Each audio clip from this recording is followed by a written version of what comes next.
Bonjour, je m'appelle Mélissa et bienvenue sur ma chaîne YouTube Rayonne. C'est toujours avec énormément de joie que je t'accueille sur cette plateforme. Si tu es nouveau, je t'invite vraiment à t'abonner et à activer la cloche de notification afin de savoir quand je mettrai du contenu en ligne. Alors, cette vidéo va être une petite capsule dans laquelle je vais vraiment nous exhorter, nous encourager à être de meilleurs amis, de meilleurs supporters, de meilleurs cheerleaders. Appelle ça comme tu veux, des personnes qui encouragent plus notre entourage. Alors récemment, j'étais un peu dans une période un peu compliquée où j'avais vraiment besoin d'encouragement, d'un soutien infaillible de mon entourage. Et par la grâce de Dieu, vraiment, j'ai de bons amis. J'ai vraiment eu ces encouragements-là, mais d'un autre côté, j'ai quelques personnes qui m'ont encouragé, mais qui ont aussi rajouté les « je t'avais dit » dont je n'avais pas besoin. Et en y pensant un tout petit peu, en faisant une introspection, je me suis rendu compte que je pouvais même pas jeter la pierre parce que j'avais déjà été cette amie-là qui allait te dire que I told you so. Je te l'avais dit, il ne fallait pas. Moi, j'avais déjà été cette amie-là et vraiment, ce qui s'est passé, c'est vraiment le Seigneur a mis dans mon cœur, Mélissa, tu dois être une meilleure amie. Tu dois vraiment faire preuve de plus de discernement, de plus de douceur dans ta façon justement d'encourager les uns et les autres. Donc on verra souvent que quelqu'un peut être quelqu'un de notre entourage ou bien nous-mêmes. Nous pouvons être dans une période de notre vie qui est compliquée et la dernière chose dont on a besoin c'est les je t'avais dit. On a juste besoin que la personne nous dise quelque chose ou se taise. Se taire, c'est une bonne option. Je pense que c'est dans les Proverbes au chapitre 17, je mettrai le verset exact qui dit que l'insensé en se taisant passe pour un sage. Eh oui, eh oui. Donc quand tu n'as rien à dire, quand nous n'avons rien à dire, qui est destiné à encourager la personne en face de nous, je nous conseille de nous taire.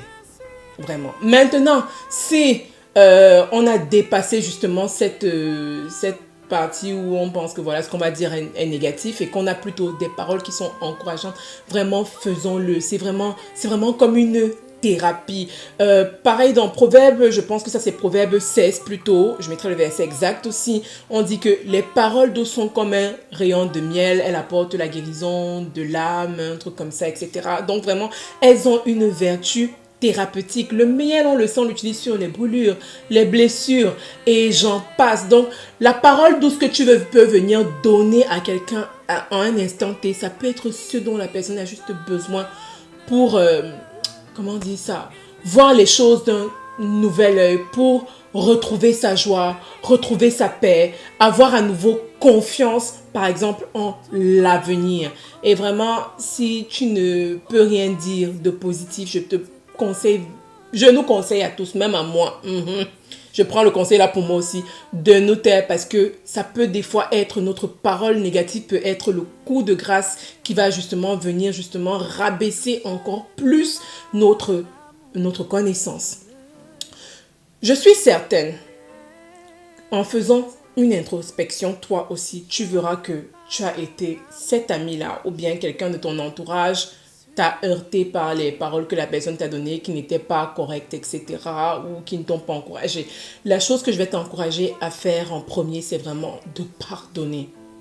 Tu ne dois pas en tenir rigueur en fait à cette personne à cet instant T parce que généralement ce qu'on fait, ça vient souvent de notre vécu, de notre expérience. Un exemple simple, ma mère c'est quelqu'un qui nous a toujours dit les choses cash. Hein? Big up mommy. Elle ne lubrifiait rien avec nous. Par contre, avec les autres, elle était très très douce. Je ne veux pas dire que ma mère ne faisait pas preuve de douceur avec nous, mais je pense tout simplement que comme on était ses enfants, elle se disait que son devoir était vraiment d'être vrai, 100%, 100% avec nous. Donc, elle nous a toujours dit les choses cash. Et donc, moi, j'ai un peu, comment on dit ça, récupéré ce modèle-là et c'est ce que j'ai essayé d'appliquer à mes relations. Mais comme Dieu est bon, j'ai aussi vu à certains moments où j'étais dans des ndèmes, comme on dit, dans des échecs monumentaux, colossaux, où je me disais que mince, maman va venir me dire ça qu'elle m'avait bien dit. Mais là, elle arrivait et elle me surprenait par sa douceur. Elle essuyait d'abord mes larmes avant de me rappeler dans quelques jours et de me dire que bon, Maintenant, là, si on parle concrètement, si elle doit te dire les choses telles qu'elles sont, parce que je pense que maintenant tu es prête, elle me disait la vérité telle qu'elle est en me disant, voilà, l'expérience a montré que j'avais raison, je te conseille à l'avenir de suivre de suivre mon avis, de suivre mes conseils tout simplement.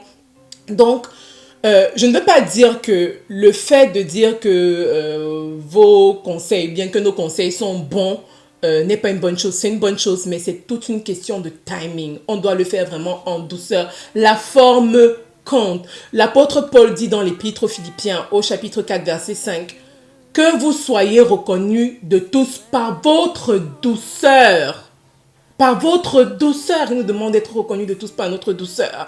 Et si vous regardez bien, le fruit que l'esprit produit en nous, c'est amour, paix, patience, etc. Mais il y a douceur, donc ce n'est pas pour rien.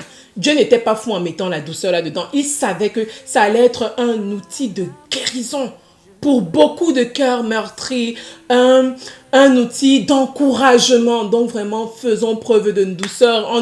En faisant preuve de douceur, en fait, on montre aussi l'amour qu'on a envers les uns et les autres. Et ils peuvent reconnaître, en fait, Christ en nous. Je t'encourage vraiment énormément, à la fin de cette vidéo, vraiment, à regarder un tout petit peu à la catégorie dans laquelle tu appartiens, etc. Je suis certaine, on est tous humains, qu'on fait partie des deux catégories. Et vraiment à prendre l'engagement de devenir ou une meilleure amie, un meilleur supporter ou une meilleure supportrice, un meilleur cheerleader. Vraiment, on est vraiment appelé à ça. C'est ça qui va justement aider les personnes dans notre entourage à entrer aussi dans leur appel pleinement. Voilà, j'espère que cette vidéo t'aura béni. Voilà, n'hésite pas à l'aimer, à la commenter et à la partager. Si tu veux me contacter en privé, tu peux m'envoyer un email à rayonnenchrist@gmail.com. Et d'ici la prochaine vidéo, je prie que l'Esprit Saint déverse sur toi son fruit, amour, paix, joie, patience, tempérance, maîtrise soi et surtout douceur. Voilà, sois béni. Ciao.